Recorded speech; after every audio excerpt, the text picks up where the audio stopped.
Ladies and gentlemen, welcome back to the thing you should be watching every fortnight, and that is the Circus of Safety podcast. Here we are again, boys. How are we, Andy? I'm cold. I'm pretty cold. It is, mate. Listen, just probably need to put a public service announcement out for this show. If we suddenly close down, if we suddenly get taken off air, it's because Aotearoa is in the middle of a power crisis. It is so cold here that we may lose power. We've been asked to conserve power, but we made an executive decision, didn't we, boys, that we would push on with this in the hope, but let's hoping we don't bring down the national grid. Just on that, maybe we should actually request that our listeners in New Zealand switch off now for the greater good. What? Sorry.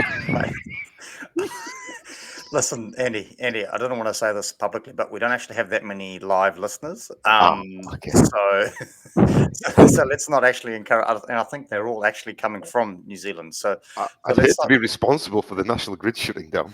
let's not cause our ratings to drop even further than they already are. So Andy, whereabout are you at the moment? Beautiful Turangi. Nice. Doing a little bit of work, a little bit of training today with a New Zealand-based forest management company that manage forests in New Zealand. I won't say who they are. Okay, well, that was very descriptive. Morning, Des. How are you? I'm doing okay, but you might hear in my voice I'm not feeling 100%. You okay? Picking up on that? Yeah, bit of a sore throat, and it's been persistent. I haven't been able to shake it for about a week. Wow.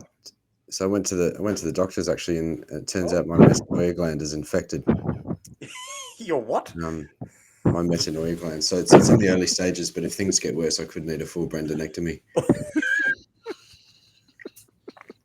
Man, how do you make this stuff up? Are you for real? Well, I have to say, gents, actually, the consult and the prescription inspired me. Wow. And I thought I might do today's disclaimer in the style of a medical prescription. Oh, wow. Okay, this will be interesting. So here goes. So Circus of Safety capsules taken for the prevention and treatment of workplace safety boredom and ignorance. Take 1 per fortnight and repeat as many times as able. The active ingredients are a blend of cautionary tales, humour, and practical advice. The directions for use: consume orally, only while fasting from specific circumstances. Not to be taken in relation to any specific circumstance where further consultation and professional advice is required. Warnings include side effects may include increased awareness, occasional laughter, and a desire to share safety tips with colleagues. In rare cases, excessive caution may lead to spontaneous risk assessments in everyday life. So there you have it. Nice, Des. I like that. I reckon that should go on a T-shirt. Wow, that is. You have excelled. If it did go on a T-shirt, where would one purchase that T-shirt? Oh, I think probably there's various places they could, but probably the easiest for them would be to go to the circusofsafety.com website and just browse the fantastic range of merchandise that's available there. Wow, so merchandise on a website, that's pretty impressive. Wow, that's got to be awesome. I mean, so if somebody, say, by chance wanted to get themselves some mugs, would one go to said website as well? One could. But I do believe that there is another way that people can get mugs, and the way that this is that somebody Andy. makes up a cock and bull story. Andy. Whoa. No, I want to hear this. Andy? Tell us what's happened. No, Andy. Well, it was a bit of a sob story. It was presented to me. You know, I'm a sucker for that sort of thing. Someone suggested that they were heading overseas, and it would be a good opportunity to spread the word of the Circus of Safety across Europe and, if not the wider world, and that they were heading in that direction. And could they possibly have a number of mugs to take with them? And I said, sure. How many? And they said 5. So I presented them with 5 mugs. One for every day of the week. And guess what's happened? Person's still in Auckland. Wow. I can't believe you went there. I thought this was a safe place, but thought this was a safe place. Okay. Yep. No. Okay. Back, Brenton. You've caught me out. I'm sorry, Andy. You're not getting those mugs back. You're not getting them back. But no, that is true. Unfortunately, I was. I've still got my bag packed, mate. I can show you. Honestly, the mugs are in a bag, ready to go. Unfortunately, due to some circumstances beyond my control, the trip to the UK had to be cancelled this time around. But fingers crossed, we get another opportunity, and maybe we could take the Circus of Safety, take the whole team on a road trip. Would be pretty cool. Hey, but before we get into this, Andy, you don't have a lot of time, but any updates on our young apprentice, Oliver? Not really sure because I haven't really seen much of him this week. What have you been on holiday again? No, I might. It's pointless, but I've done 5 days work this week again. What, between the hours of 10 and 2? No, actually, this no. Proper days work. Okay, so once again, you've left young Oliver unsupervised out there making decisions. What kind of example are you setting, mate? What could possibly go wrong? It's only safety, all right? It's only safety. Okay, boys. Well, hey, listen, Andy, I know you don't have a lot of time. Apparently, you got another day's work ahead of you today in the beautiful Turangi. So should we do this? Let's do it. Let's spin that wheel. Okay, there we go. The wheel's up. We can all see the wheel, boys. Not a lot left on the wheel, so we've got some really juicy topics still to go. So here we go.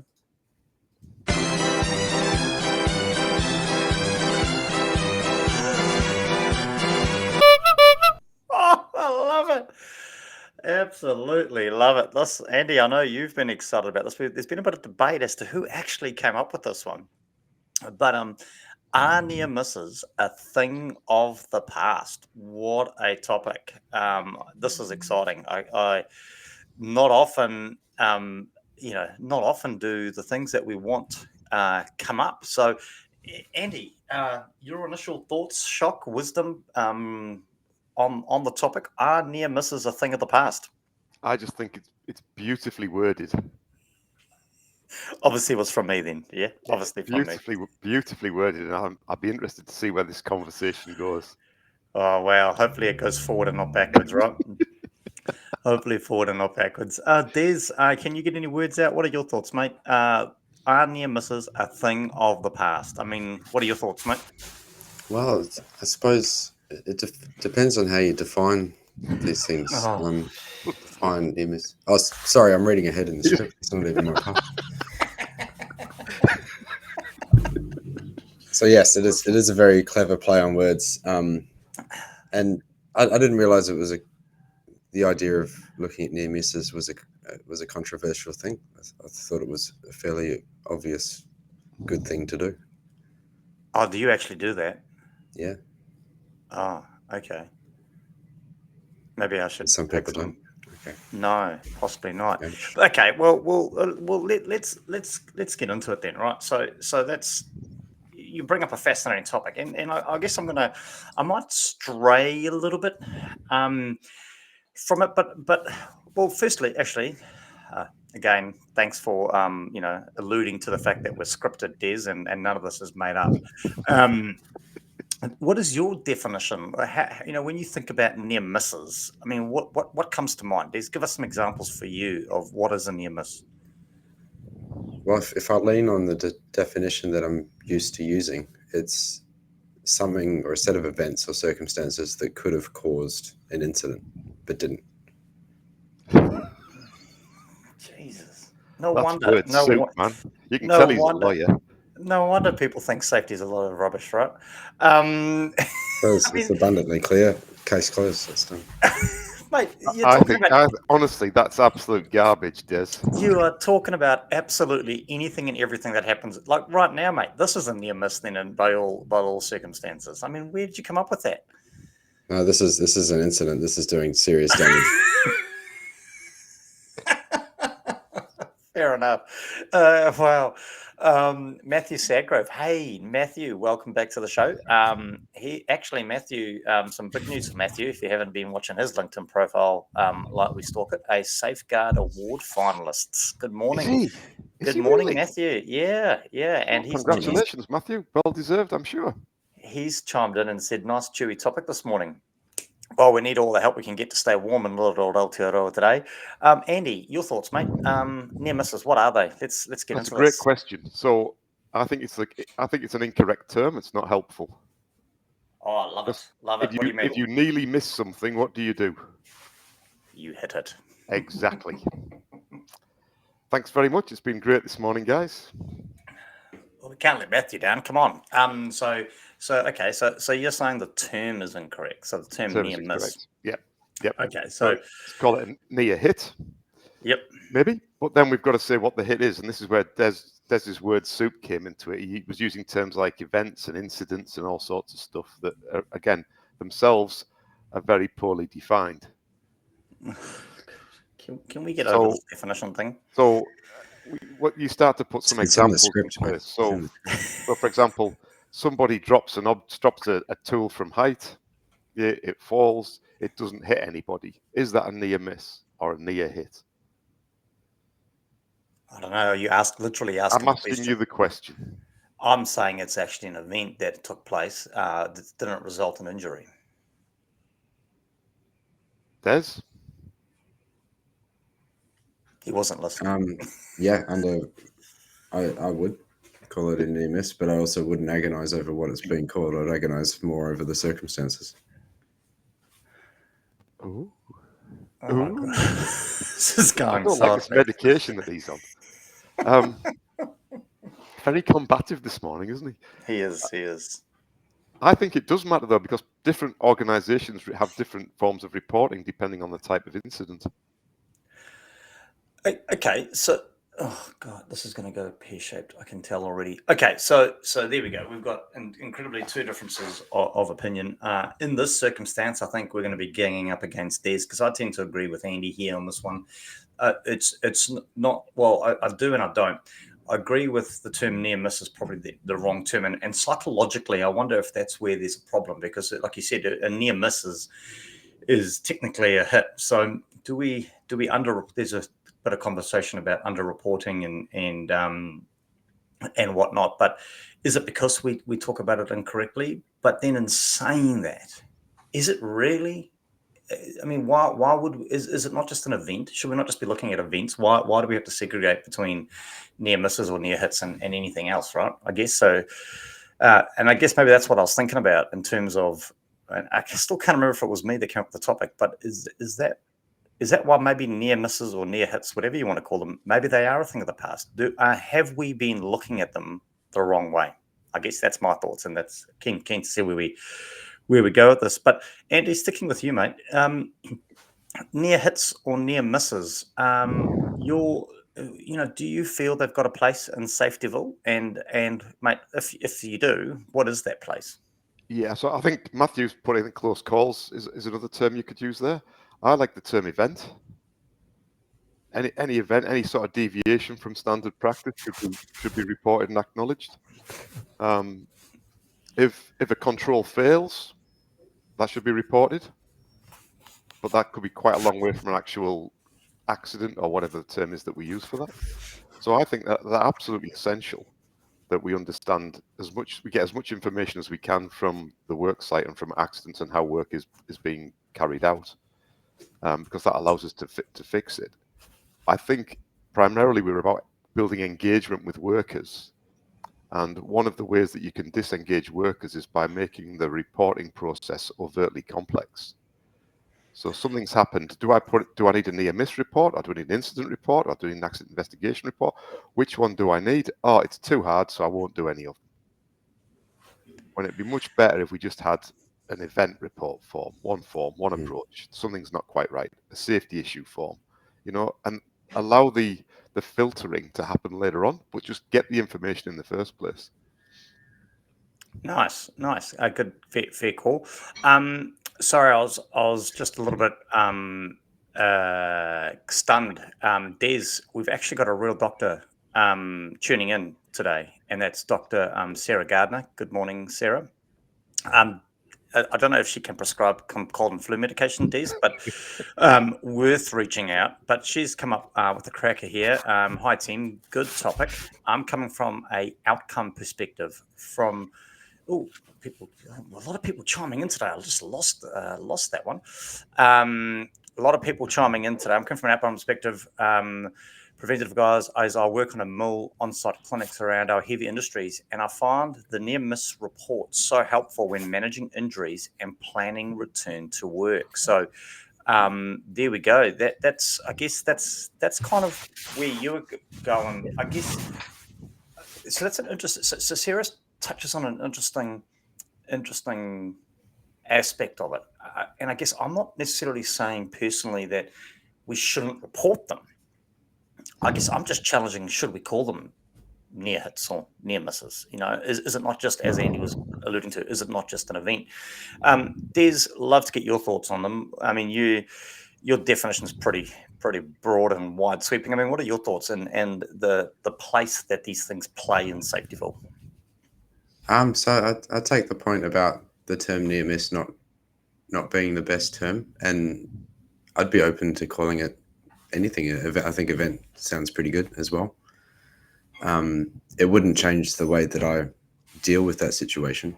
I would still deal with it in the same manner, no matter what you called it. But I think that there's that more pertinent point. The harder you make it for people to report, the fewer reports you're going to get and the fewer learnings you're going to get from that. I think that's a very valid point. And that's been borne out in safety research around the world. The more of a process you have to undertake to report something and then investigate it and close it out, the less enthusiastic people are about reporting. No, nice. And just to that point, Tanya, I found a new toy. I've clearly found a new toy. Tanya talks about we could just call them oh shit moments. We've just got banned. We just got banned off the podcast. Man, I've got to tick the box in Spotify now to say that I used expletive languages. It's almost like we're trying to be like another podcast. You know what I mean? Like, when podcasts mimic other podcasts, it's almost like we're trying to do that. Now, the funny thing there with that, though, is when I read that when it first came up, I didn't see the T, so it was a oh shh moment. And I thought it was talking about not to tell anybody. But sorry, I picked up on something you're saying there. You, regardless of what they were called, you wouldn't treat them any differently. Now, I've only grabbed a real specific soundbite there. So can I ask a question of you? Do you treat near misses / near hits, whatever term we land on, differently to say accidents that occur in your part of the world?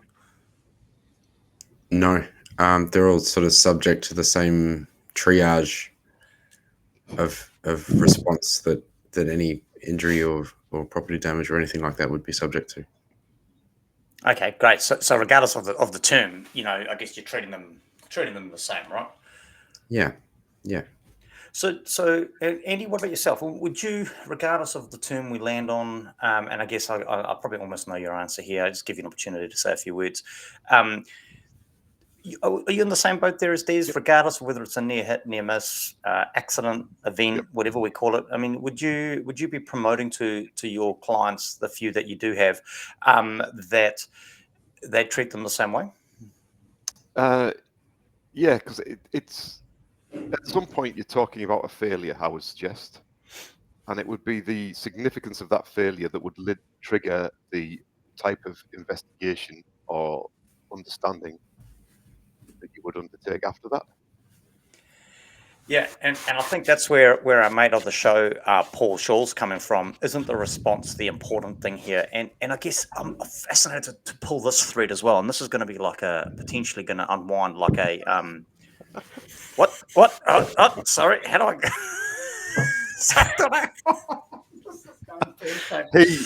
He is laughing his head off as we speak.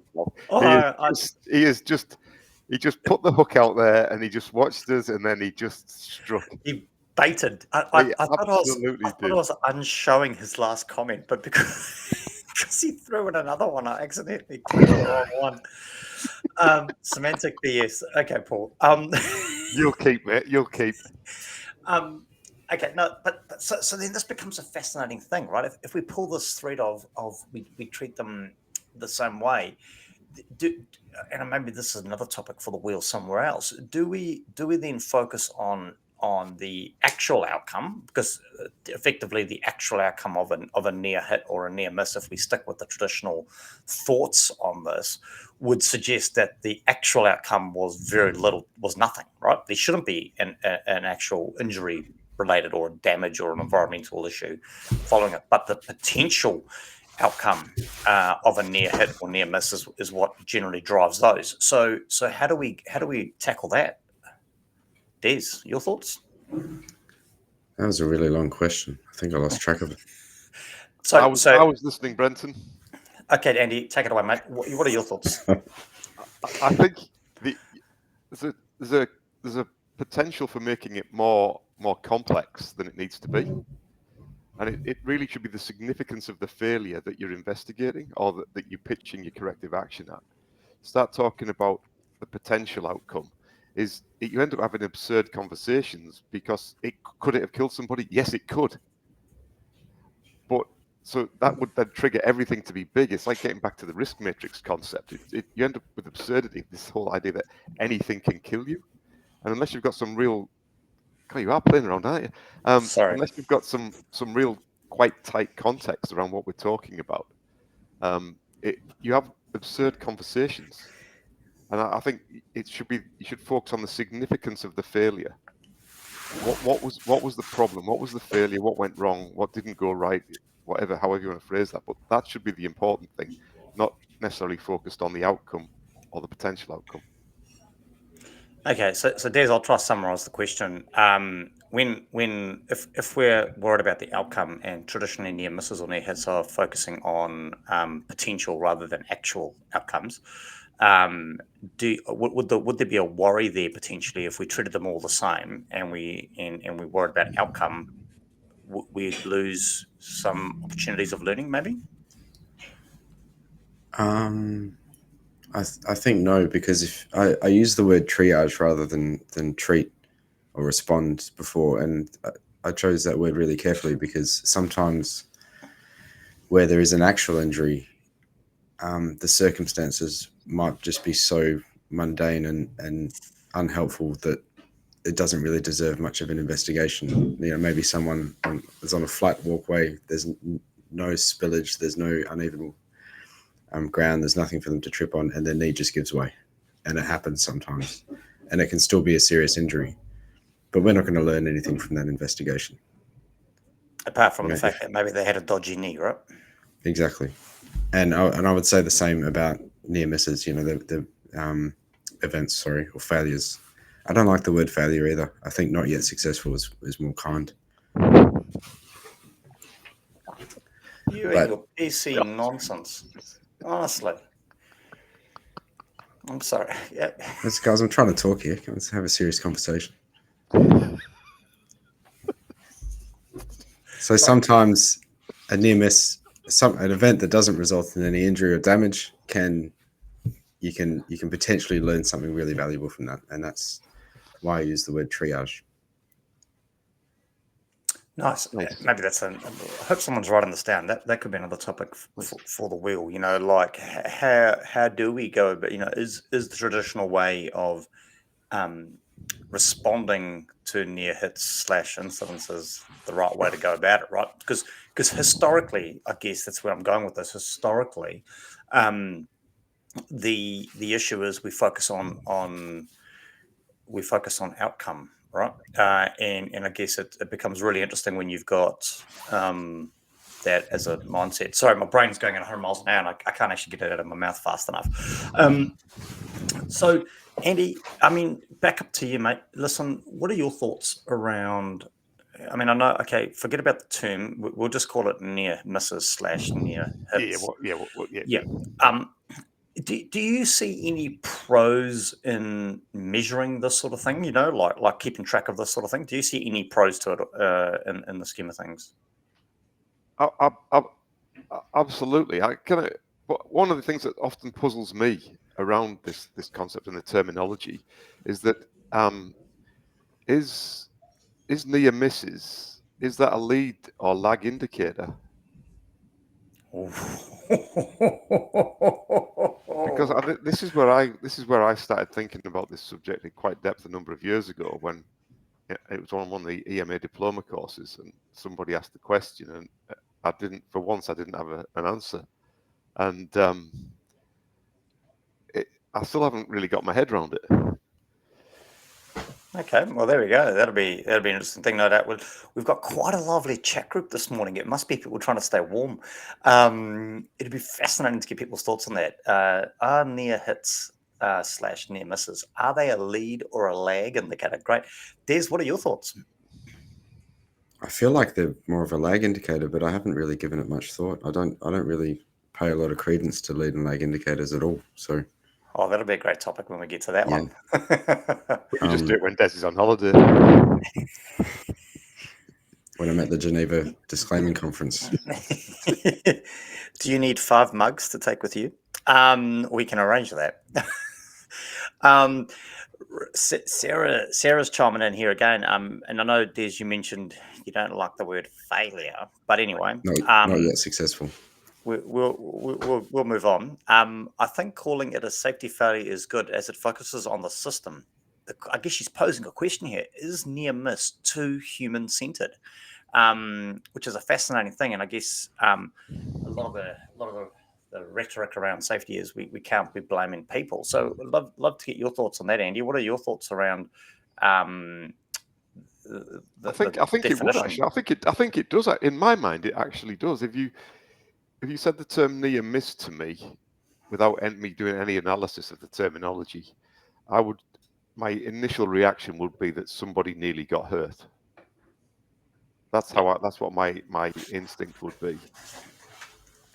Whether that's correct or not, I'm not sure, but that's how I would feel it would be, is that something fell and nearly hit somebody. Fair enough. And so that I guess is to Sarah's point. I mean, Des, taking away your dislike for the word failure, your thoughts on that? Yeah, I think Sarah makes a really, really good point. And I guess it highlights that Andy's point earlier is that the term that we use does influence the way we react to it. It does have an impact. And that's fascinating, because that then leads to, I tell you what, Matthew's chiming in. No wonder he's a finalist in the Safeguard Safety Awards, which I don't think any of the three of us have been. Awkward. No, but don't forget the upcoming Circus of Safety Awards. Of which we're all finalists for, of course. We're all 3 of us finalists for. There's only 3 awards too, right? Yeah, and the voting's very tight. Where he says the whole conversation proves that safety as an undefined concept is complex, and when considering what to do or how to respond, you need to understand the relationships between the parts. Beautifully succinct, and unfortunately in line with Andy's thinking. I mean, Des, what are your thoughts around with this sort of thing? I mean, are there any traps to using to I guess, I don't know, trying to look at and use near misses to do something with? I think there's a potential if what you're trying to collect data from these events or near misses is too broad, you run the risk of being inundated with a whole bunch of sort of meaningless reporting, which could be a problem. To be honest with you, I would prefer that to the alternative of no reports. I'd rather be inundated than have radio silence when it comes to incident reporting. But I suppose that could be a trap. No, fair enough. Good words of wisdom there. I mean, Andy, what are your thoughts? What are some of the traps you see when it comes to near miss or near hit reporting? I think it adds an unnecessary complication to the whole process. It's just another term that we've used historically, possibly because it made sense at some point. But I think if we're focusing very much on getting reporting done, we want to make that as simple as possible. And calling it a near miss different to an accident or an incident isn't helpful. We just want the information. We can triage it once we've got it, and we can filter it once we've got it, and we can decide what to do with it once we've got it, but we've got to get it. And if people are thinking, oh, which form do I fill in, which box do I tick, that's the trigger for them not to do it. Yeah. And yeah, I'd get rid of the term. I don't think that's any value. I guess it's a little bit like going to the supermarket and trying to buy a loaf of bread these days, right? Do you want toast? Do you want wheat? Do you want white? Do you want sandwich? Yeah, just want a loaf of bread, right? And again, are we? And this could lead into another conversation. And maybe I need to write this down. I might have to read back and go back and listen to the show afterwards. But are we expecting too much of people when it comes to managing safety? Like, your general, are we as safety professionals becoming incredibly lazy here, where we are pushing out and asking Joe Blogs to do things like determine whether it was a near miss, an accident, when at the end of the day, does it actually matter? And are we just being lazy about the way we approach our job? I guess that's my worry, and something I'd love to maybe explore another time with you guys as we kind of head off there. So, Andy, I mean, I guess I'm just mindful of the time, and I don't want to cut the show short, but I don't want to rush the ending either. But I mean, anything you want to say to wrap up the conversation regarding the whole near miss? I mean, so thinking about and wrapping up with your thoughts, are near misses then a thing of the past? I think they should be. I think we should just put that to one side. We should come up with maybe a dozen key terms that we use consistently in safety, and we should agree and focus on those moving forwards. At the moment, there's just too many different terms. Can I get a flat white with an extra shot, please? Sure. It sounds like you got a coffee machine going in the background there, someone. So should we start some form of international accord, maybe? Maybe this is some work we can do as the Circus of Safety as our contribution back to the industry, because to be fair, what we're doing here, I don't think it's giving back to anybody, but maybe we could start some kind of international accord around the unification of reporting. Yeah, I'm all in favour of that. I mean, I made a start on the safety dictionary, but it became too hard, so I gave up. Oh, wow. Andy giving up. That's well, I'd already done half an hour's work that week. So no, I'm quite keen. If any of the listeners are keen to help contribute to come up with the ultimate dictionary of safety terminology, I think I prefer the term international accord. I think quite a neat thing for the Circus of Safety community to do. Nice. Well, we might have to see if our website can facilitate such a thing. Des, you'll wrap up on this topic. Near misses, are they a thing of the past? I think after this discussion, I think I'm converted. I think maybe they should be, and I think the idea of streamlining reporting just through a single term and a single means is probably best, and it probably shifts a lot of that bureaucratic burden from the people doing the reporting to the people responding to it, which I think is a good thing. Wow, love the breakdown there too, the reporting versus the responding, and I think that's something we should maybe look into a bit more as we move forward on that. And I guess that does I am a big fan of making it a thing of the past. I think we're over dramatizing. No, that's not the right word. Sorry, I'm going to back the truck up on that one. We're over complicating the safety management, the safe systems work, the safety management system of such a thing to the end user, and I think that's where we fall over, because we're potentially moving into a very lazy space here as safety professionals, and something we need to be mindful of. So yeah, definitely a big fan of making it a thing of the past myself. So. There we go. What do you know? What a way to round out a really good topic, and great to see everybody jumping in. It'd be interesting to carry this conversation on in the chat groups, in the comments afterwards. So get stuck in and let us know how you're going. Just as we wrap up the show, and before we check in with Andy and Des about what they got up next, just want to shout out to one of our latest listeners. So some of you may have seen last week, We hit the 1,000 follower benchmark. Woo! Yes. I don't actually know what that means, but we did it. No, we've achieved our KPI.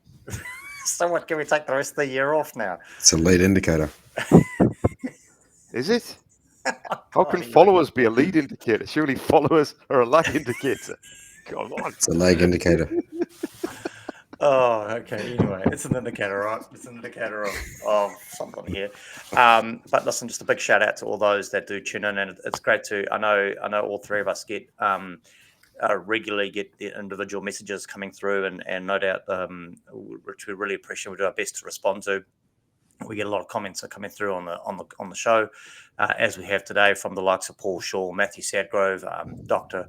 Sarah Gardner, and also Tanya Absalom. So a big thank you to our listeners, because without you, the show wouldn't be as humorous as it is, and hopefully we take away some stuff. So, but listen, a big shout out to Paul Anderson. I think that's how you pronounce it, Paul Anderson. He's based out of Wellington in Aotearoa, so hopefully it's not too cold down there for you, Paul, and you're surviving. He's the health and safety manager and a registered nurse, which is an interesting concept, for 880 Productions New Zealand Limited. And how cool is this? He's looking after and supporting the Avata sequels. I'm assuming that's that movie with the blue people. That sounds pretty cool. I would love to meet some of those people. It would be really cool. So, Paul, maybe we could do a show. They're not real. Are you going to tell him, Des? They're not real. What do you mean they're not real? I thought they found some kind of long lost, tribe somewhere in the middle of, I don't know, the Uraweras or something. In Hobbitville. It's Brenton. It's absolutely real, and maybe one day you can take some mugs there yourself. I look forward to it. So, Paul, reach out. Let's organise a trip, and I will bring you some mugs. And I'm not talking about Andy and Des. I'm talking about the real deal, the one that you can put cups of tea and coffee in. So, absolutely big shout out to him. Thank you very much. Andy, what's on your radar for the next couple of weeks, mate? I got some marketing to do for EMA. We've had another cohort finished the face-to-face courses on Monday, Tuesday this week. Oh, is that why we had a bump in our listenership? Mark their assignments. And a big shout out to Mark at Fletcher's as well, who finally passed his NEBOSH diploma. Way, go Mark. Big shout out. Which is awesome. But other than that, I'm spending a fair bit of time getting on and developing these online learning modules that I'm sweating over at the moment. Nice, good work. Des, what about yourself, mate? Next couple of weeks, what are they looking like for you? Some time back in the office and time with the family. I've spent the last couple of weeks traveling, a little bit domestically and a little bit overseas, so it'll be good to settle back into routine. Nice, cool. So yourself, Brenton, what are you up to? Well, I've got a whole another week up my sleeve, which is pretty but a bit of a mixed bag of emotions there.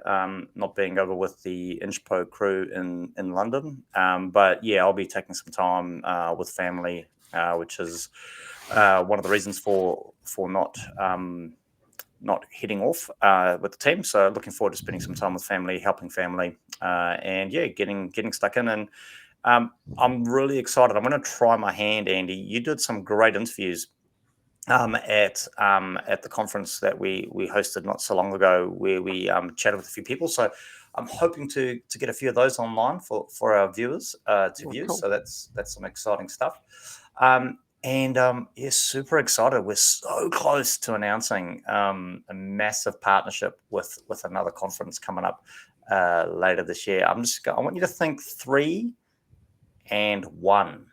Yeah, now there we go. There's a little bit of cryptic. It's like Scrabble on a Friday morning, right? Is Scrabble cryptic? I don't know. Anyway, yeah. So 3 and 1. A bit of a clue about the next event that we will be supporting and getting in behind. So yeah, it's going to be quite exciting. Bit of work to do on that actually over the next couple of weeks. So. Yeah, so, well, gentlemen, I think that's a wrap. Andy, I think you got to head off and actually understand what it's like to do some real work. So good luck with that. Thanks, guys. Awesome, Des. Take care, mate, and we'll catch you all in a couple of weeks. Thanks, gents.